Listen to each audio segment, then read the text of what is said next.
everyone, welcome to my channel, welcome back to my channel. My name is Maya and we're going to get into the things that drove me absolutely insane in 2023. Now this video is not my own video idea. I grew up watching Kingsley, and every year around this time Kingsley would do a video just called Overexposed, when he would dedicate a video to any topics, films, celebrities that drove him absolutely crazy. Examples: J-Lo, Rihanna, Justin Bieber, Jelena, Ariana Grande, Miley Cyrus, and the list went on and on and on, because there were like 12 things and you would count down to like the days of Christmas. Obviously, I'm not doing that because when I film, it's December 28th. And also I'm not doing this to like a dedicated video of each thing that drove me absolutely crazy. I am just going to say it all in this video. Before we get to this video, like, comment, and subscribe. Follow me on social media. And let's get into it. But before we get into it, I hope y'all had a really great Christmas. I got some nice gifts.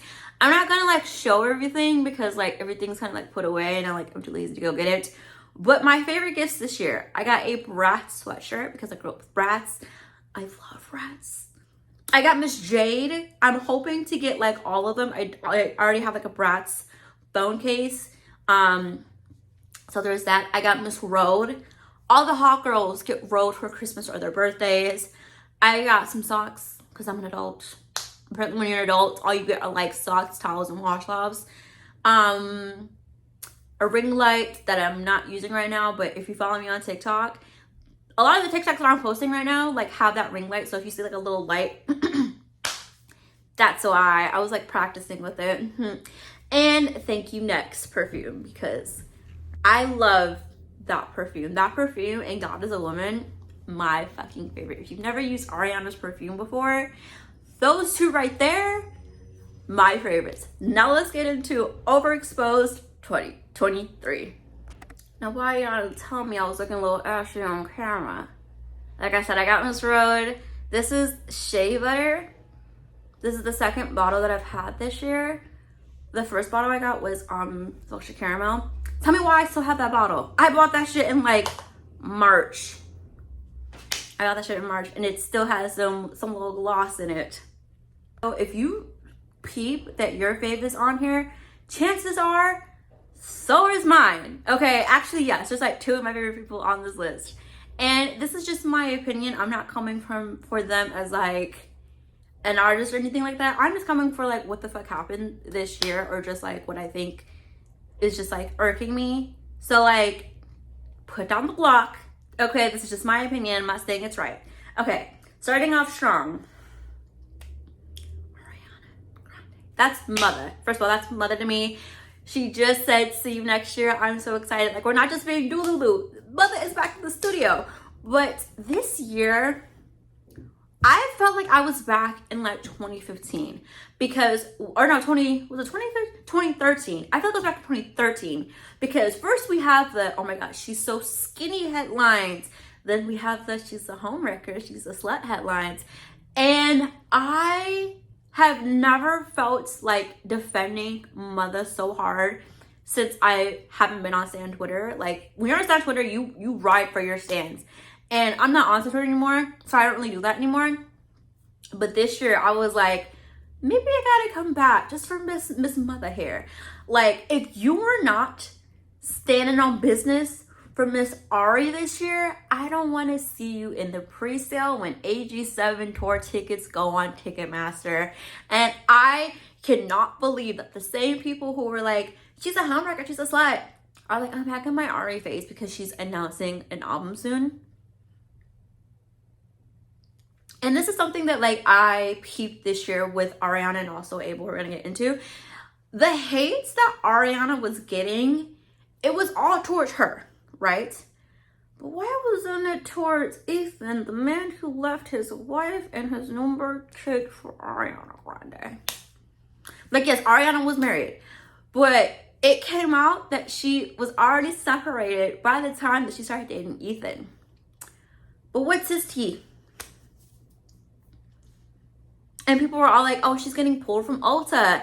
Meanwhile, this guy got another job during the midst of the controversies.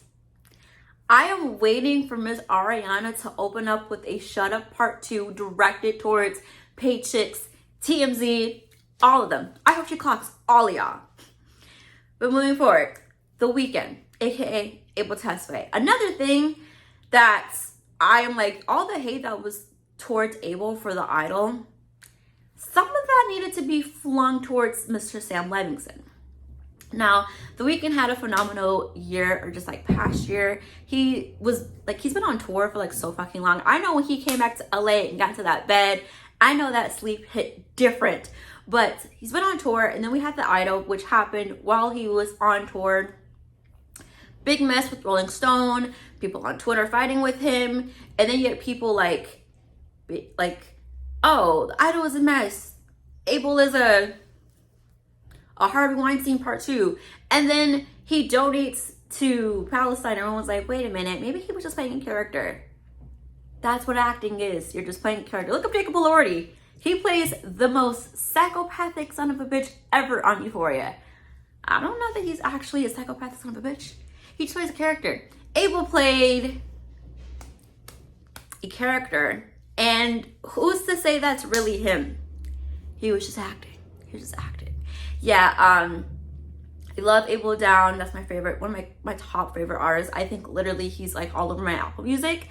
But wow, what a year for EXO. And you know what? I kind of miss The Idol. Except for the mess again.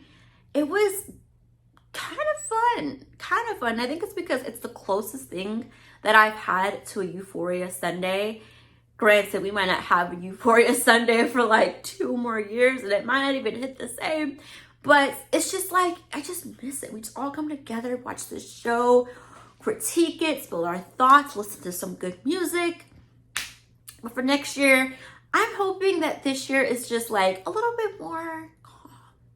You know, we just forget that The Idol. We just forget The Idol. We're like, oh, one of those girls? That's just like a random song. Fill the Void? Oh, we don't know where that came from. No. Not again. The slap. If I have to hear about the fucking slap that happened in 2022 and 2024, I don't know what I'm gonna do, but it's not gonna be good. The slap that lasted for 5 seconds, yet I keep seeing headlines all throughout the year from different celebrities who were at the award show being like, oh my God, it was so scary. I don't know why he did that. Then we have the whole expose on Jada Pinkett Smith and Will Smith's relationships. I don't need to hear about the relationship. I don't know them. I don't follow them. I don't need to like hear about all this shit. So yeah, just like we just need to stop. Just stop. When the anniversary comes up of, what was it, the Oscars? When the anniversary comes up with the Oscars, let's just not talk about it. This year's Oscars, please do not make a reference to the slap. I'm begging Hollywood to like not. We don't need to do that. Selena Gomez. Listen. I used to be a big fan of Selena Gomez. Mostly Selena Gomez in the scene, but I still love Selena Gomez, the person, even to the point where I was writing for Miss Selena when she was still with Justin. But the fact that at the beginning of the year, she was throwing hate towards Haley, Kylie, Kendall, Justine Skye, and pretty much anybody that has ever breathed around Justin when she was with him, to now being in a relationship with Benny Blanco, who is a questionable character, and not sticking up for Palestine and making the whole conflict about herself and her sister, to then clocking fans for clocking her. And the GP is like, wait a minute, I think we were wrong about Selena Gomez. I'm so glad. I'm so happy that people are opening their fucking eyes. And I'm so glad that she's getting the wake-up call that she's needed. Just saying. Also, side note, it's kind of weird that after I made my redemption era videos, almost everyone that I made a redemption video about has kind of done something. You hear what I'm putting at? Except Meghan Trainor. I've never been like the biggest fan of Meghan Trainor, just because like her music is like really bubblegum pop, and like I'm not really into that anymore. But I think she just needs to stay away from a microphone that's not in front of like a big audience. Like, stick to singing. Stick to singing. I don't need to hear what the kid from Spy Kids is packing with. I am okay with not knowing that. I don't need to hear personal business about what goes on between you in the bedroom. I don't need to hear about how you beat your unis down. I am okay with that. And also just like her, like, I don't know. Something about her has always kind of been like side eye from me personally. Ever since like she came out, I've just been like, I don't really know about this person. I don't really know about this girl. Diddy. I don't think I have to say much about that man, but he will be met up under hell with a fiery chair when his time comes. That's all. That's all. Next up, Noah Schnapp. Crickets. Quiet. Ain't no back talk. Him, Amy Schumer, Gal Gadot, Michael Rapport, whatever the fuck his name is, the comedian. And now we got Eva. All of the people that are sticking up for It's Not Real. I hope any and every project you are in from here on out flops. Okay? The actors and writers that got affected by the strike, that had to like sell their houses and stuff, I wish that on you. Case closed. Enough said. Next up, podcast. Why does everybody have a fucking podcast now? Why does everybody have a podcast? Why does everybody think that what they have to say is so riveting and so like groundbreaking to the point where they have to broadcast, document, and attempt to monetize it? Even me, like, I just make YouTube videos. I say that it's my opinion. It may not be right, it may not be wrong. Some people might agree with it, some people might not agree with it. That is my whole thing. People with podcasts though, however, they're all like, I'm sitting on business.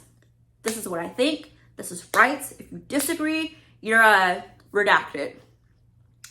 I'm talking mainly towards like the people who are alpha men trying to be the next Andrew Tate and get big because of how he got big, and the quote unquote jobless child actors. I'm talking to Wizards and Ned's Declassified podcast because, first of all, Wizards. I don't watch these podcasts, by the way. They just pop up on my Twitter, and then I watch videos discussing what was said on the podcast, and I'm just like, well, okay. Wizards bringing up the casting situation for Camp Rock 15 years after Camp Rock has been in production. And I feel like everybody who has seen Camp Rock or just grew up with Disney during that time period already knew the tea. So like, why do we keep bringing it back up? It's been 15 years. We can't go back in time and change it. Then we have Ned's Declassified podcast. I am uncomfortable because, like, again, I don't watch this podcast, but I'm uncomfortable knowing that homegirl was getting her Doonies beat down on the set of a kid's show. I do not need to know that. I went my entire life without knowing that. Okay? Because now, when I go to rewatch Ned's, which hasn't really happened, I didn't really watch nothing that was on air, but like, God forbid I'm watching somebody like a kid, or I have my own kid and they're like, let's watch the show. I can't watch it the same because I'm like, ooh, I know what happened before this scene. Next up, Colleen Ballinger. I never followed her or like really watched her like that. I just knew of her existence and I knew of Miranda Sings because it was fucking everywhere. But the fact that y'all have allowed this woman to come back once in 2020 after she was already exposed by Adam, then she came back again this year after being exposed by Adam again and other people, and yet she's still able to make videos and have a platform. Stand on business when y'all cancel people, okay? Because what the hell is going on over here? Next up, oversharing on TikTok. And I am directly talking to Tara and Michelle. If you're not chronically online and you don't have a TikTok, you probably don't know who the fuck I'm talking about. So I'll just give a short like synopsis right here. Tara got big on TikTok like 2 years ago, I want to say. And her main controversies are just like her telling people that they need to get up and work, spending over 20 grand to see Harry Styles at all the shows that he had here in LA over the course of like a year or something like that. Admittedly, being proud of S-ing her bird,, lesbians, exposing her neighborhood, and admitting that she used to take a substance and get run over by cars. I feel like I can write a whole Wikipedia on this girl, and I've never followed this girl. I don't even know her, but I feel like I know too much about her. You know what I mean? And then Michelle the bartender,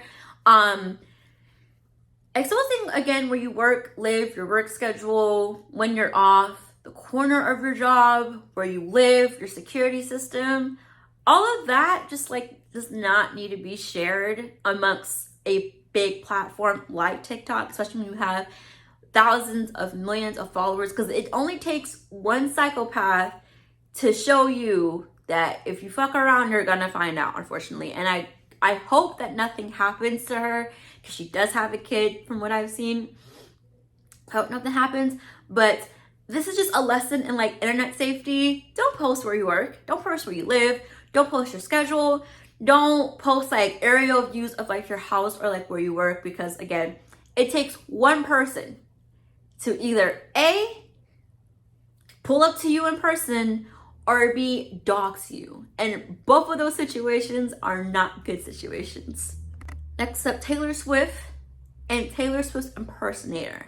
Now, her impersonator, never followed on TikTok. Do I even follow anybody on TikTok besides like Ariana and The Weeknd on this fucking list? But Taylor Swift's impersonator just took it a bit too far this year with A, claiming that she was invited to the Grammys, which is an award show that Taylor is not only always nominated at, but always invited to. So that would have been so awkward. Like I would have liked to see that, but I also would have felt cringe inside my body, and there's already enough cringe going inside my body. Like it's cringe factory. And then cosplaying as Taylor, that's one thing, but cosplaying as Taylor and then going out into malls and theme parks causing a ruckus,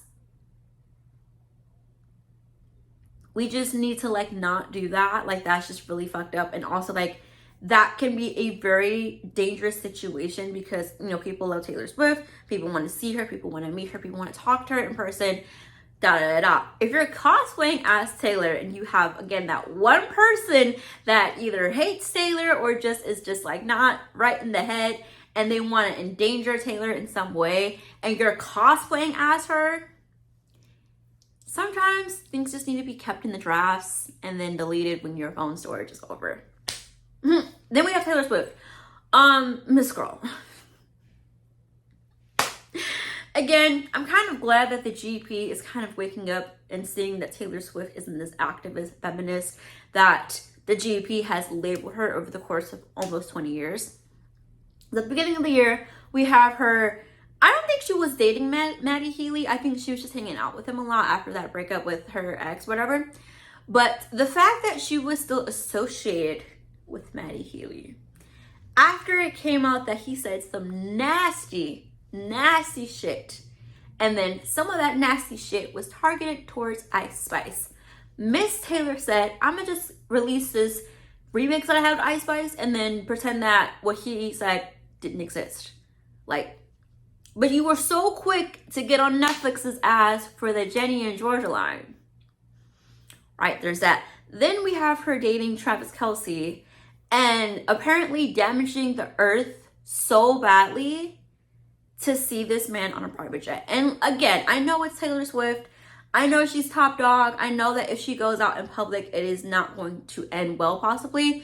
But you don't need to take a private jet all the time. And I know that thing got exposed like last year where she was like using her private plane the most among celebrities, and then it came out that she was just renting a private plane.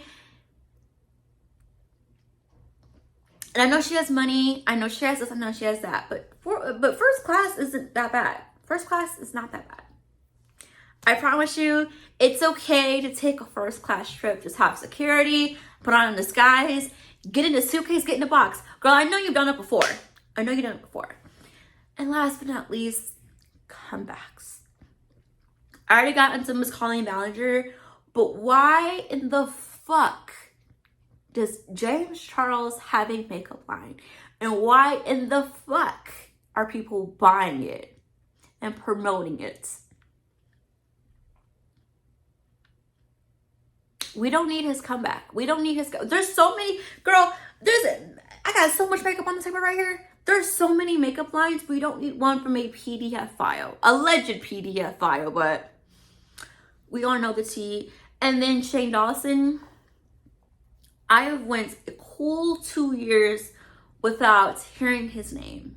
And now his name cannot escape my YouTube because he just announced that he had a kid. Okay, and Trisha, oh my God, Trisha Paytas.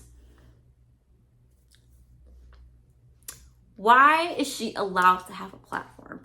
Why is she getting interviewed? Why is anyone believing her shit? She has done and said so much fucked up shit over the course of the past decade or so that she's been on YouTube. And yet she's never apologized or taken accountability for like the hurt that she might have done to the communities that she's affected. It's just like it's like everybody just moved on and not everyone's believing her when she says that she has a collab with Abel. Why are y'all believing this woman? This woman said that she was transitioning like 4 years ago. And even that, the fact that she said that and people just like forgot about it or just excused her or whatever, and she was allowed to have frenemies, allowed to be interviewed, allowed to do this and do that. What? And then I saw something the other day where she made like a parody of the court situation between Amber Heard and Johnny Depp. I'm tired of influencers thinking that it's comfortable to mock serious situations, because that's to this day, it's a very serious situation. It was a very serious court case that was going on. And yet I saw one too many influencers being comfortable mocking the situation. I didn't even know that Trisha was amongst the few that felt that comfortable to do that. But she did. And people still love her. And then like my problematic fave. It's okay to have problematic faves. I mean, granted, I listened to Demi Lovato and Travis Scott and Drake. But they have never done any of the things that she's done. So maybe we should just watch better people. Like, YouTube is such a big platform. There's so many people making videos. Just, do your research on who you're watching. Okay? Okay. I know I missed some, like the submarine. Submarine is a little too serious. And like, I know we were all kikiing and making jokes about it, but the fact that there were actual people involved. And granted, I know those people, we all are like, we spent a college tuition on a little like boat and you thought it was gonna go well. Okay, like I get that. And then the motherfucker is not real. I didn't put that just because it was so like quick, and then like TikTok just took advantage of it. Like that guy who like harasses his mom with the voice. That's funny, but it's not like overkill, and I don't think it's overexposed. And then Stan Wars, especially during the Israel and Palestine, I'm gonna call it a conflict, even though we all know that it's not really a conflict.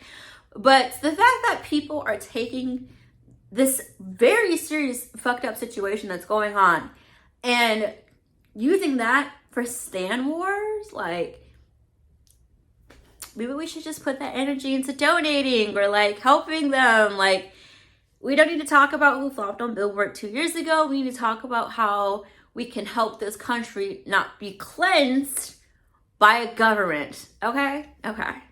And that is the end of this Overexposed video. I hope you liked it, and I hope I made Kingsley proud. But until next time, stay strong, stay safe, YOLO, and I will see you next time, and I will also see you next year. Bye.